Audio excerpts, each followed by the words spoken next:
Bien, muchachos, vamos a continuar entonces. Repito entonces la pregunta. Hasta ahorita, en lo que hemos visto en relación a este cálculo de errores, ¿vamos entendiendo bien? ¿Se va entendiendo bien cómo lo debemos de hacer? ¿Hay alguna duda? ¿Algo que debamos repasar? ¿No? Si me pueden confirmar, muchachos.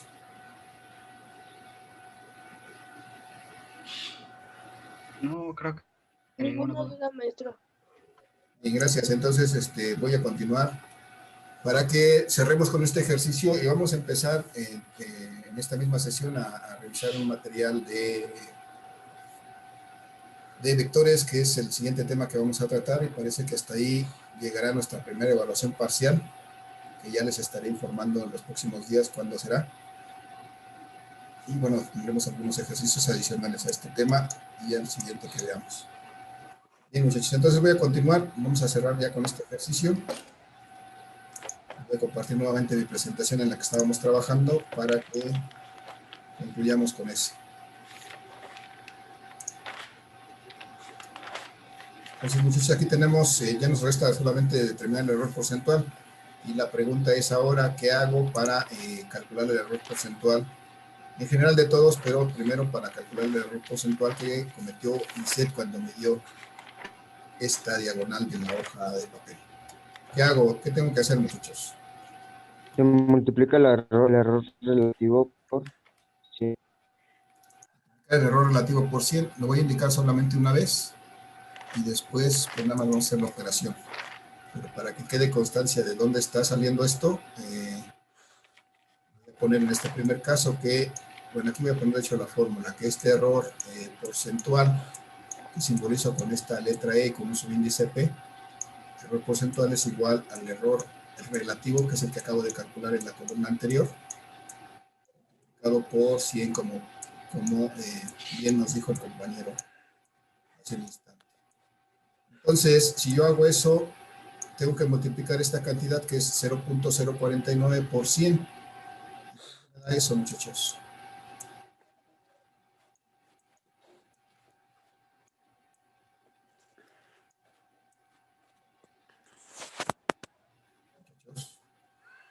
.049 por 100.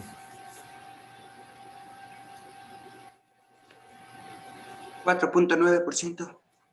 4.9%, muy bien, gracias. 4.9%. Voy a poner aquí el por ciento, aunque realmente no es necesario ponerlo en cada casilla. Tal vez sería suficiente con que yo lo pusiera en la parte superior de la tabla para indicar que las unidades que tienen estas cantidades es porcentaje. Y entonces ya lo puse aquí, muchachos. Ahora, un truco.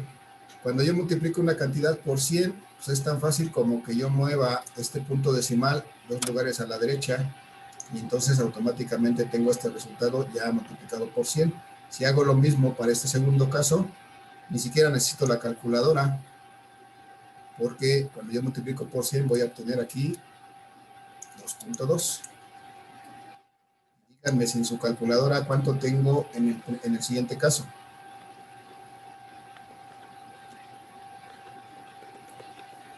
¿Alguna idea, muchachos? ¿Es uno? 1, ¿No? simplemente 1. Y en el último caso, 1.6. Muy bien, gracias. Y todos son porcentajes, ¿no? Ya no lo pongo en cada casilla porque aquí arriba estoy indicando que las unidades que tiene, las valores que están en esta columna son por ciento, ¿no?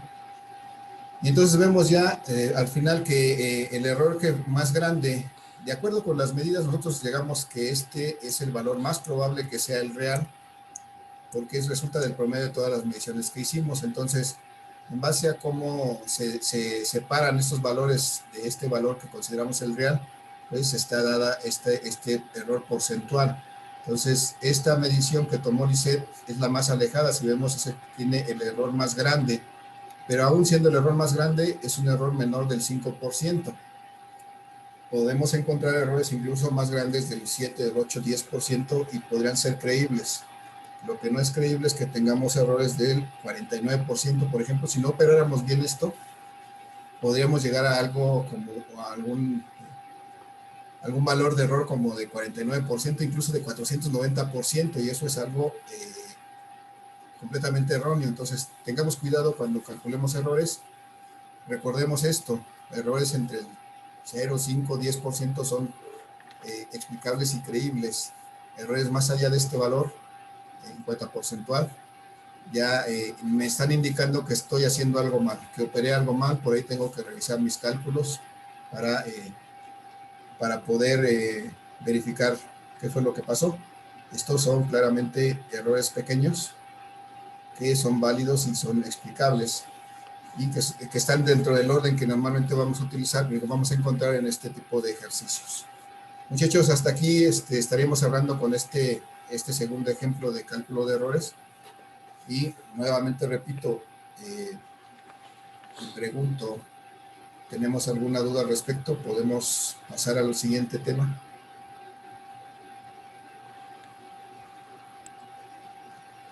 No hay dudas. No hay dudas, profe. Bien, muchas gracias. Desde luego les voy a mandar un par de ejercicios al respecto de esto, algo muy similar, para que ustedes practiquen y practiquen este cálculo de errores. Desde luego vamos a hacer algunas pequeñas variaciones, las explico. A lo mejor aquí les doy, en vez de darles 4 cantidades en la misma unidad, les doy una cantidad en una unidad diferente. ¿Qué tendría que hacer en ese caso? Por ejemplo, les doy 3 cantidades en centímetros y una en pulgadas.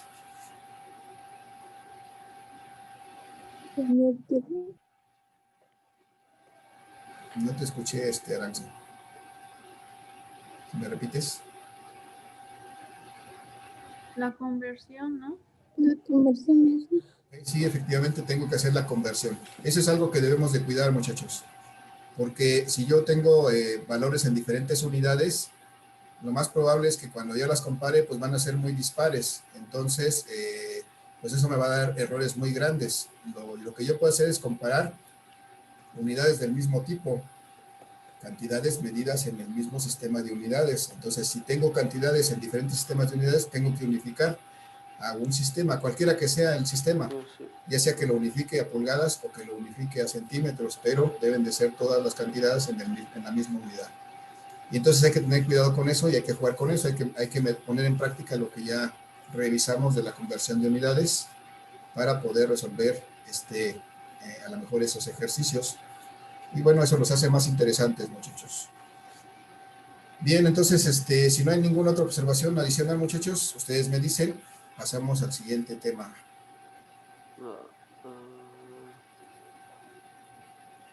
¿No observaciones, muchachos? ¿Nada? ¿Podemos continuar? Sí, maestro. Sí, maestro. Bien, gracias, muchachos. Voy a dejar de compartir para buscarme otra presentación porque creo que no la dejé abierta. Y ahorita, en cuanto me encuentre, pues, se las comparto. Denme un minuto, por favor.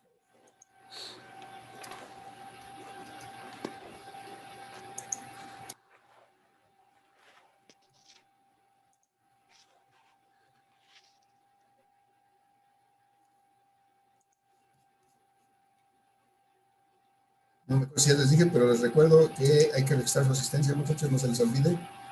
Cuando termine la sesión, entrar al link que va a aparecer en Classroom para que registren su asistencia y no tengan ningún problema. También les recuerdo, muchachos, tengo ahí algunos pendientes, algunos compañeros pendientes de entrega de actividades, aunque las actividades estén vencidas. Muchachos, ustedes tienen todavía oportunidad de entregarlas, por favor no dejen de entregar. Recuerden que esos son parte de los 3 puntos de la calificación. Si ustedes empiezan a dejar sus actividades sin entregar, pues es muy seguro que no van a poder alcanzar esos 3 puntos, entonces podemos tener dificultades, muchachos. Aunque sea tarde, desde luego no las entreguen 8 días después. Un retraso de 1 o 2 días o 3 días tal vez pueda ser aceptable, salvo una situación muy especial. Pero por favor no dejen de entregar sus actividades. Profe, ¿va a evaluar solo con lo de Classroom? ¿Solo con lo de Classroom? ¿Cómo? Ajá. No. ¿O solo con las tareas que dejan Classroom? No. Recuerden que presenté mi esquema de evaluación al principio y todas las actividades que estamos haciendo en Classroom, estos ejercicios y los que esté programando en Classroom es parte del 30%. Vamos a hacer al menos una práctica, la voy a plantear para el otro 20% y vamos a hacer una evaluación, un examen por el otro 50%. Esa es la manera en que se complementa su calificación de este curso. Ah, bueno, gracias. Y eso está explícito desde la primera sesión, por ahí lo deben tener grabado. Si no lo recuerdan, denle una revisada a la primera sesión, ahí lo explicamos. Bien, y nuestra evaluación lo vamos a hacer en Edmodo. Todavía les voy a pedir en los próximos días que se conecten a Edmodo, ya les daré la clave, y porque ahí vamos a realizar la evaluación. Bien, entonces muchachos, gracias por su paciencia. Voy a pasar a revisar a compartir mi presentación del siguiente tema, que es precisamente esta.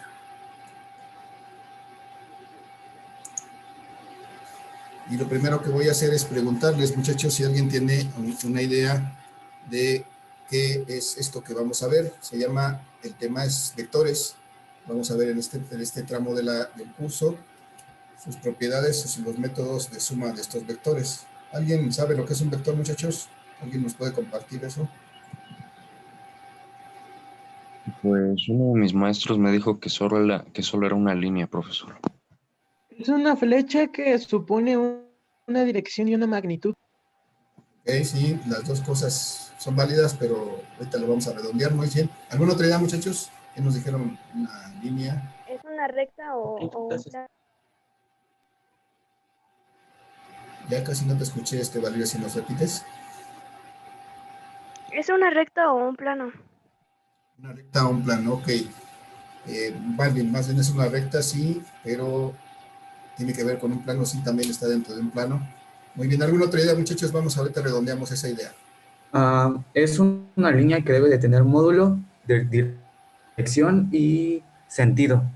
Ok, muy bien, sí, esas son buenas características de los vectores. Ahorita vamos a revisar la teoría, ¿no? Antes de revisar eso me acordé, me olvidé de preguntarles. Yo ya les envié la teoría que normalmente utilizo para revisar este tema en clase. De hecho, se las publiqué hace prácticamente una semana o algo por el estilo. La pregunta es, y quiero que me contesten con sinceridad, ¿tuvieron oportunidad de revisar esta información que les envié? Incluso había un video para revisar.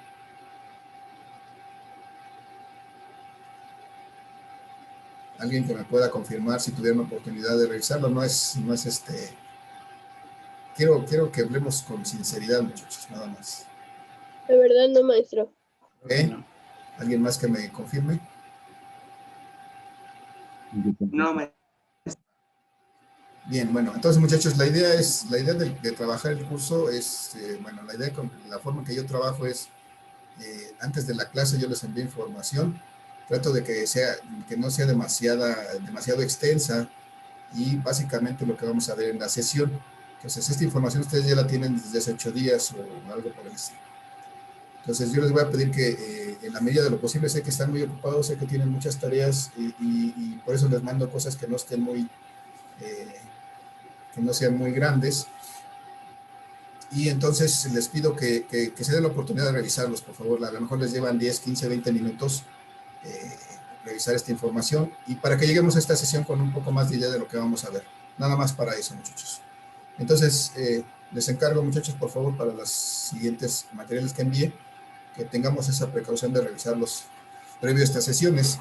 Desde luego les informaré cuál es el tema que vamos a ver. De hecho, cuando reciban el material, pues es que eso es lo que continúa. Bien, entonces nos decían los compañeros, una recta, una línea recta, efectivamente una flecha que tiene magnitud, dirección y sentido. Efectivamente, todas esas cosas que nos dijeron los compañeros aplican a los vectores. Esto que tenemos aquí simbolizado en esta lámina, esta flecha azul que tiene una punta y que está ciertamente inclinada con respecto a dos ejes que representan un plano, es lo que se representa, es lo que se llama un vector.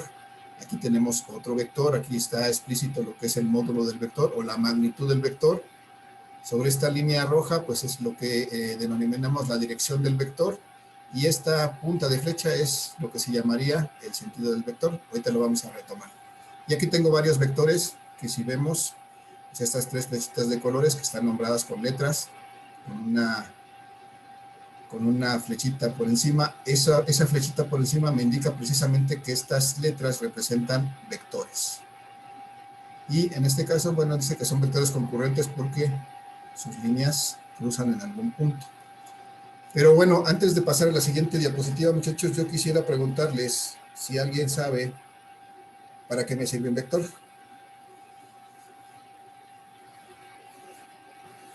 ¿Alguna idea? Cualquiera es buena, muchachos. No tengan miedo a expresarlo.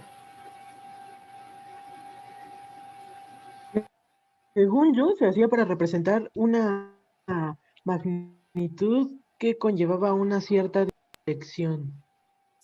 Muy bien. Sí, efectivamente. ¿Alguna otra idea, muchachos, que tengan por ahí?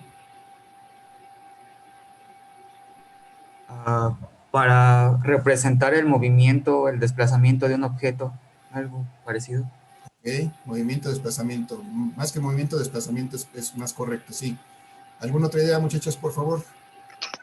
Según lo que yo acabo de sacar de Google, Ajá. de que sirve para representar, para determinar, representar y calcular las magnitudes vectoriales con como el desplazamiento de cuerpos en movimiento, su velocidad, aceleramiento, fuerza y entre otros. Ok, muy bien, gracias. Ya nos complementaste con la definición. Perfecto, efectivamente los vectores son una herramienta matemática que nosotros utilizamos precisamente para poder operar unas cantidades que se llaman vectoriales, que tienen precisamente esas características, que tienen no solamente magnitud, sino que también tienen una dirección y un sentido. Ahorita vamos a llegar a eso. Vamos a continuar entonces al siguiente. Gracias por su participación, muchachos. Vamos a continuar, y esta es la información que yo les envié. Son de hecho mis láminas así hechas a mano, que de hecho son lo que yo, el material que utilizo cuando doy una clase presencial. Llevo ahí mi material, que es unas hojas de rotafolio que pongo en el pizarrón para poder hablar sobre este tema. Bueno, aquí las estoy reproduciendo. Podría haber hecho algo más presentable para la presentación, pero bueno, creo que es entendible, y tengo la oportunidad de agregar algunos elementos aquí que no tengo en el aula. Entonces, lo primero que tengo que identificar, muchachos, es que tengo dos tipos de cantidades físicas que yo puedo operar en física, y dos tipos de cantidades que se denominan de esta manera. Unas que son cantidades escalares y otras que son cantidades vectoriales. Me voy a centrar ahorita en las escalares. Las cantidades escalares me dice que son aquellas que requieren únicamente de su magnitud y desde luego de una unidad, ¿no? Y como ejemplos de estas cantidades escalares tengo aquí estos 3. El volumen, la masa y la temperatura son cantidades escalares. ¿Vale? Entonces aquí del lado izquierdo tengo representados algunos de estas cantidades escalares. Este cubito que tengo aquí a la izquierda, pues una de sus cantidades físicas que puedo determinar de él es su volumen precisamente.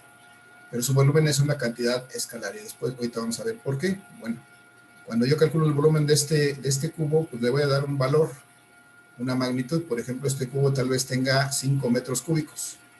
Entonces ya le asigné una magnitud, y la unidad pues son los metros cúbicos. Aquí tengo en este caso es una figura plana, es un círculo, del cual puedo determinar, por ejemplo, su área. Esta área también es una cantidad física que yo puedo expresar solamente con un número. Por ejemplo, si hago el cálculo de esta área y si llego a que tiene un valor, por ejemplo, de 6, dependiendo de en qué lo esté midiendo, pueden ser 6 centímetros cuadrados o 6 metros cuadrados, y entonces estoy obteniendo esa área para este círculo.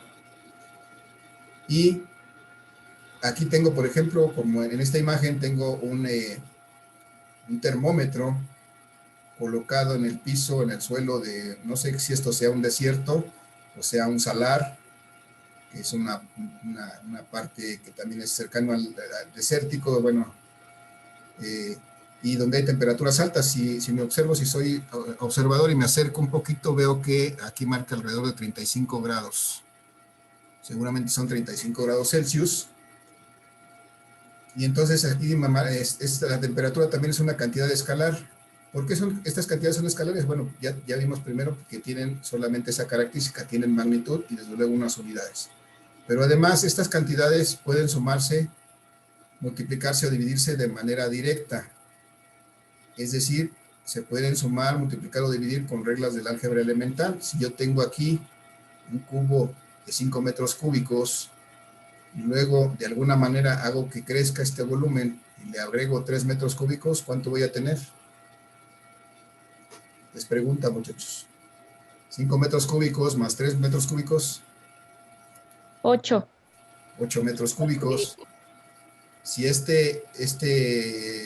área de este círculo era de 6 metros cuadrados y de alguna manera largo crecer, no sé, a lo mejor es un material elástico que yo puedo estirar y de pronto le agrego 2 metros cuadrados más de área, ¿cuántos metros de área tengo aquí? Había 6 y luego le agregué 2 más. Si es pregunta, muchachos, a ver, adelante. Los escucho. Dice el capitán, no los escucho. 8 centímetros cuadrados. 8 centímetros o metros cuadrados, lo que tenga yo por ahí, muchachos. Gracias. Bien, y entonces, si aquí en este desierto salar donde está este termómetro, la temperatura aumenta 3 grados y tenía yo 35, pues voy a tener 38 grados.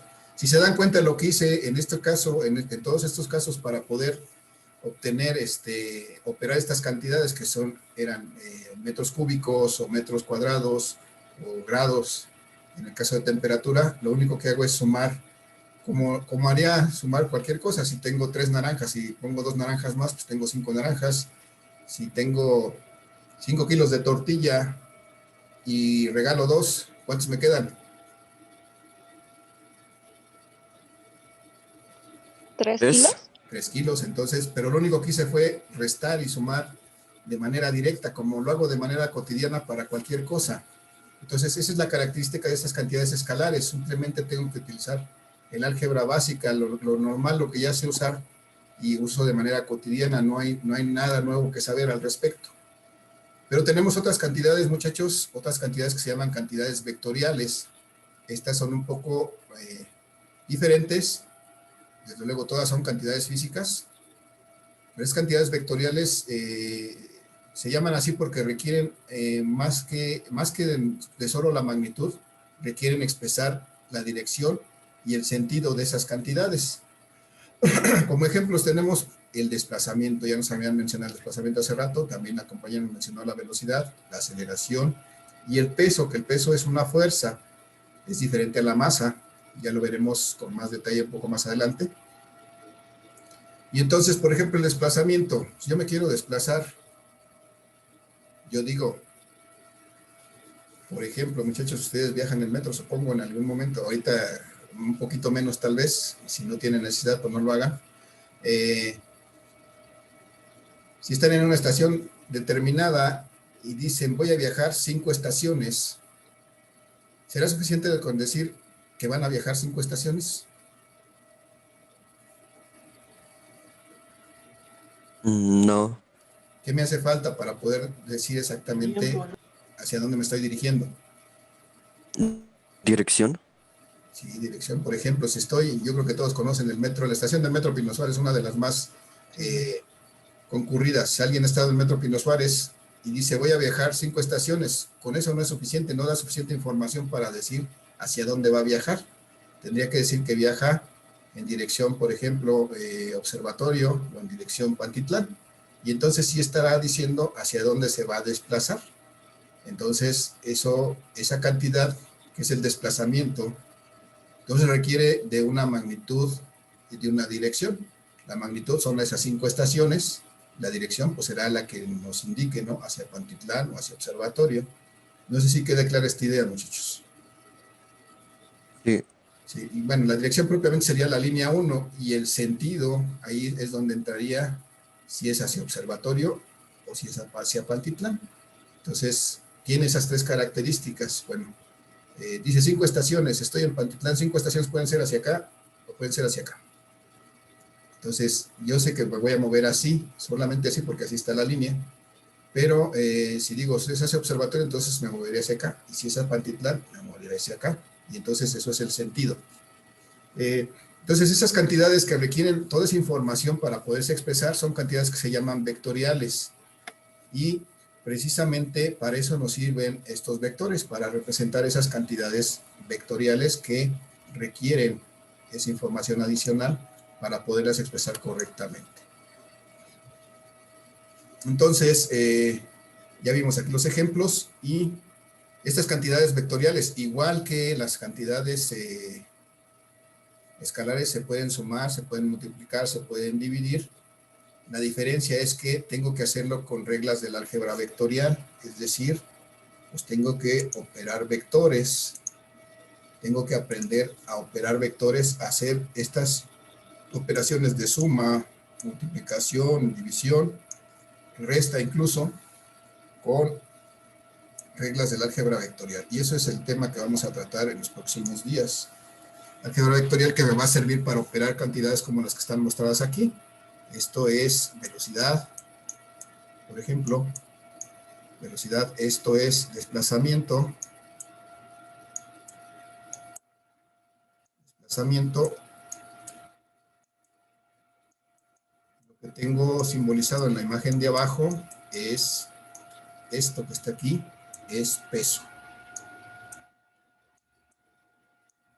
Esto también que está acá es una fuerza que se llama una fuerza normal. Lo vamos a desmenuzar un poquito más adelante. Todas estas son cantidades vectoriales que para poderlas yo operar necesito conocer precisamente esas reglas del álgebra vectorial y saber cómo operar y sumar esas cantidades vectoriales. Ya no puede ser, ya no se da la misma relación que obtener las cantidades escalares. Es decir, si yo me muevo en un principio de este punto hasta este punto, y después de aquí cambio de dirección y me muevo en esta dirección hasta este punto, hice dos movimientos en dos direcciones diferentes. Así como está, muchachos, ¿ustedes me podrían decir cuánto me desplacé realmente? ¿De dónde a dónde me desplacé? No. ¿Alguien tiene una idea cómo puedo expresar ese desplazamiento? O sea, por ejemplo, si me moví aquí 5 metros hacia acá, y luego me muevo 10 metros hacia acá, ¿alguien me podría decir cuánto me desplacé?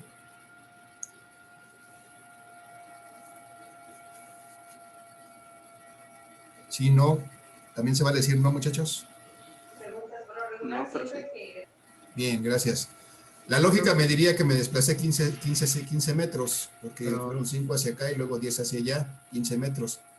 Pero lo que estoy haciendo son desplazamientos, son cantidades físicas que no puedo sumar de manera directa así. Lo que tengo que hacer es sumar vectorialmente, y entonces mi desplazamiento real que hice de ese punto a ese punto será algo que voy a simbolizar aquí. El desplazamiento va a ser lo que yo recorrí de aquí a acá. Y entonces para calcular este desplazamiento, lo que tengo que hacer es sumar estos vectores. Es a lo que vamos a llegar en esta parte del curso, a poder determinar cantidades resultantes a partir de otras cantidades que voy a tener que sumar vectorialmente o por medio de los vectores. Muchachos, hasta aquí, ¿alguna pregunta, alguna duda? ¿Vamos bien? Nos quedan unos pocos minutos de esta sesión. Muchachos. No, maestro, sin dudas. ¿Siguen ahí? No se espanten, es más sencillo de lo que parece. No se apaniquen. Yo sí me quedé con duda, o sea, ¿cómo sacamos el 5? ¿Nada lo restó o cómo? Es que no entendí eso. No es un 5, es una S de desplazamiento, perdón, esta es una S. Ah. Es una S, es una S que en inglés la palabra creo que es slide, por eso se simboliza con una letra S, y significa desplazamiento, no es un 5. Ya después vamos a ver cuánto efectivamente nos puede dar esta suma, pero es nada más un ejemplo, es una S de desplazamiento. Representa esta cantidad. ¿Sí? Ok, muchachos, entonces voy a continuar. Vamos a ver hasta dónde nos da tiempo la sesión que nos regala Suma el día de hoy. Vamos a ver precisamente esas características del vector, muchachos. Aquí están nuevamente representados. Voy a ponerlo aquí abajo. Nuevamente representados las características de un vector. Me dice que es una flecha o es un segmento dirigido, de recta desde luego, que tiene estas tres propiedades. Tiene una magnitud, tiene una dirección, tiene un sentido. ¿Qué es esa magnitud? O esa magnitud, ¿cómo se representa? Y dice que se representa por la longitud de la flecha o segmento dirigido. Esto que tengo aquí es un vector, y entonces su magnitud, su longitud, como yo lo dibuje, eso va a representar la magnitud del vector. La voy a abreviar para obvia del tiempo, pero esto dice magnitud. Y luego dice que su dirección es la línea de acción del vector determinada por el ángulo de inclinación. La línea de acción, esta cosa que está punteada, es una línea que se prolonga hacia los dos extremos del vector, hacia la punta y hacia la cola del vector. Y entonces esto es lo que llamamos la línea de acción. Y entonces si me dice que la dirección es determinada por el ángulo de inclinación de esta línea de acción, entonces yo debo de ver, y siempre lo voy a hacer así, con respecto a este eje X positivo, todos sabemos que es un eje positivo del plano cartesiano.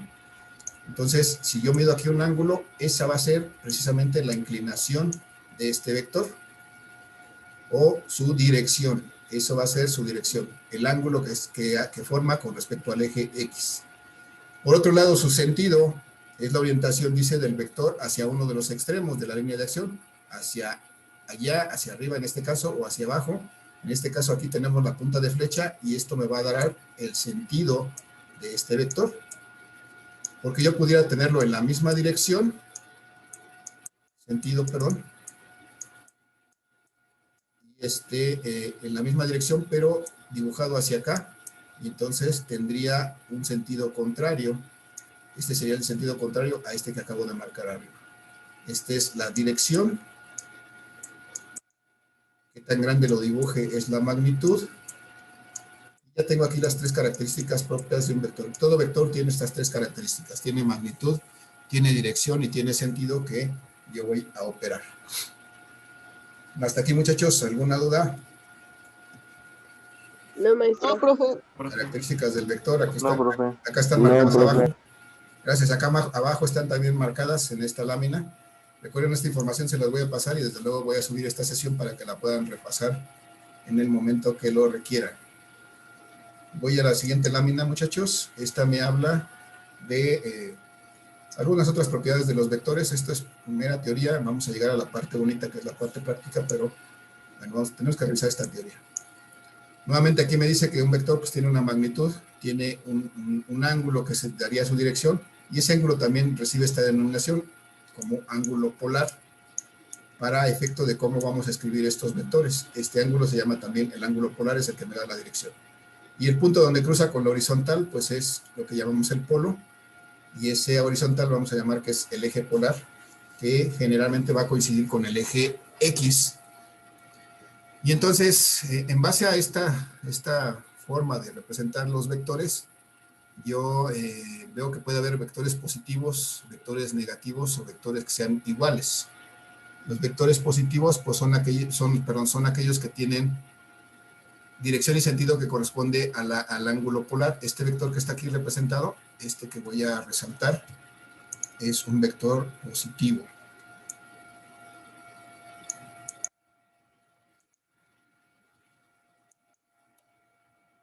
Esto es un vector positivo. ¿Por qué? Porque aquí el ángulo polar corresponde con la dirección del vector. Esto que tengo aquí, que estoy resaltando en este momento, es un vector negativo, porque el ángulo polar está de este lado y el vector tiene una dirección, un sentido contrario. Tiene la misma dirección, pero tiene un sentido contrario, entonces por eso es un vector negativo. Y aquí tengo representados dos vectores iguales, aunque están dibujados de diferente color, tienen la misma magnitud, porque están dibujados del mismo tamaño, tienen la misma dirección, porque si yo midiera el ángulo, pues sería igual para los dos, y tienen el mismo sentido, porque los dos van a la derecha y hacia arriba. Por eso digo que dos vectores son iguales, tienen misma magnitud, dirección y sentido. Si alguna de estas cosas cambia, ya no son vectores iguales. ¿Vale? ¿Alguna pregunta, muchachos? Me quedan 3 minutos. No, maestro, ninguna. No, maestro. Bien, gracias, vamos. Aquí están varias características. Ya no voy a andar, ya no me queda tiempo. Ya no voy a andar ahí, les pido que las revisen, muchachos. Son formas en que se clasifican los vectores. Y en la siguiente sesión, si hay duda, lo platicamos. Pero les doy la tarea de que ustedes lo revisen y traten de entenderlo. Y si salen dudas al respecto, lo revisamos en la siguiente sesión. Voy a brincarme a la siguiente lámina para ver otras cosas que son más importantes. Bueno, todo es importante, pues. Pero definir esto que es un sistema de vectores hay que entender que un sistema de vectores es un conjunto de dos o más vectores que actúan sobre un mismo cuerpo. Y entonces, un sistema de vectores, o sea, cuando hay un cuerpo sobre que actúan dos vectores, en este caso yo tengo la carcasa de mis lentes. Si se dan cuenta, estoy aplicándole dos cantidades físicas que son dos fuerzas con mis dedos. ¿Sí? Y además hay otra cantidad física por ahí que está actuando, que todavía no la podemos a lo mejor visualizar. Pero la fuerza que estoy aplicando con mis dedos la puedo representar con un vector. Entonces yo puedo calcular la fuerza resultante que estoy aplicando con mis dedos. Y entonces estas fuerzas que están representadas con mis dedos, están aplicadas con mis dedos, constituyen un sistema de vector, porque todas están aplicadas a un mismo cuerpo. Les pido que lean esto, ya nomás en el minuto que me queda, muchachos, voy a revisar la última lámina. Porque aquí vamos a ver que tenemos diferentes métodos para sumar vectores. Hay métodos gráficos y hay métodos analíticos. Los métodos gráficos les voy a pasar la teoría y les voy a grabar un video para no entretenernos en eso. Y nos vamos a centrar en el futuro a revisar los métodos analíticos, que son estos que están puestos aquí. Esa es la parte en la que nos vamos a centrar para poder estudiar la suma de vectores. Entonces, igual, muchachos, les voy a hacer llegar la teoría para que la vayan revisando. Dense oportunidad de dedicarle unos minutos a esto. Y en la siguiente sesión ya entramos de lleno a revisar los métodos analíticos de suma de vectores, la suma por el método de triángulo de componentes rectangulares. ¿Vale? Entonces, muchachos, hasta aquí, ¿alguna duda, alguna pregunta? Estamos a unos segundos de que se termine la sesión. No. Ah, profe. No, profe. Bien. Les voy a pedir entonces, muchachos, no se les olvide registrar su asistencia. Les agradezco su asistencia el día de hoy y les pido que tengan un excelente día. Y si no tienen a qué salir, quédense en casa, muchachos. Cuídense mucho y nos estamos saludando.